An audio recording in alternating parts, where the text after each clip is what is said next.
Saint-Pierre jusqu'à Saint-Paul, une demi-heure. Le Saint-Paul, moi, ça m'a pris 13 minutes. Non, ça circule bien. Ça roule mieux. Et l'étang salé, Saint-Paul, 23 minutes. C'est l'Amérique.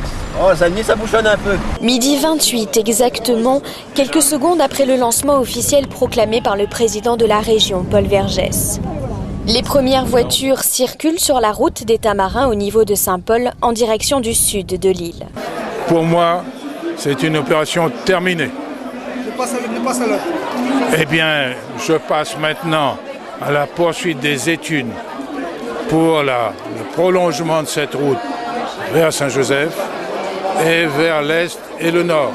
Pour une réunionnaise que je suis, c'est vraiment une fierté immense en tant qu'étudiante, en tant que personne, en tant qu'employée, d'y avoir posé les pieds déjà avant tout le monde.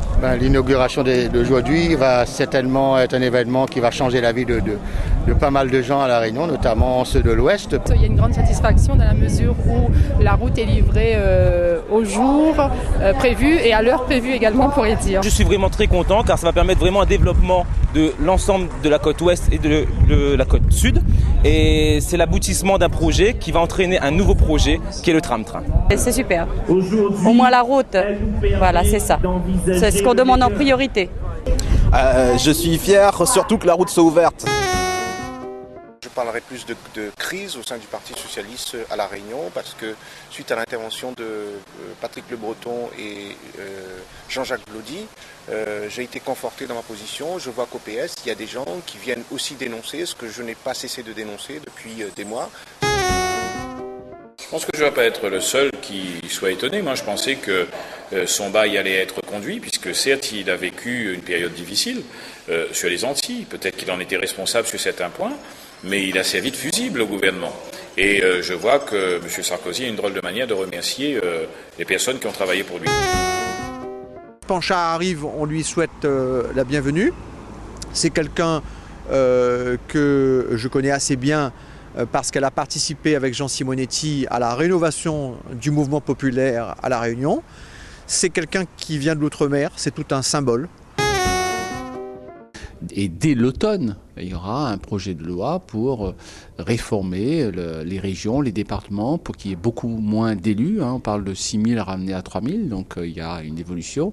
Et je crois que d'après ce qui a été dit dans cet atelier, La Réunion n'échappera pas à cette évolution. Alors, il y a deux façons d'aborder le sujet. Si on se met du côté du gouvernement, le RSTA est une anticipation du RSA. Le RSA a été voté et c'est une mesure, un dispositif qui concerne la famille, c'est-à-dire on tient compte de la situation familiale, des conditions de ressources et en fonction de ces éléments, il y a une allocation qui est donnée. En clair, j'aimerais retenir que le gouvernement retienne le dispositif le meilleur pour nos compatriotes d'outre-mer. On vient ici pour faire un match de gala, pour honorer Patrick et essayer de montrer du beau handball et des beaux gestes à tous les gens qui vont venir voir le match.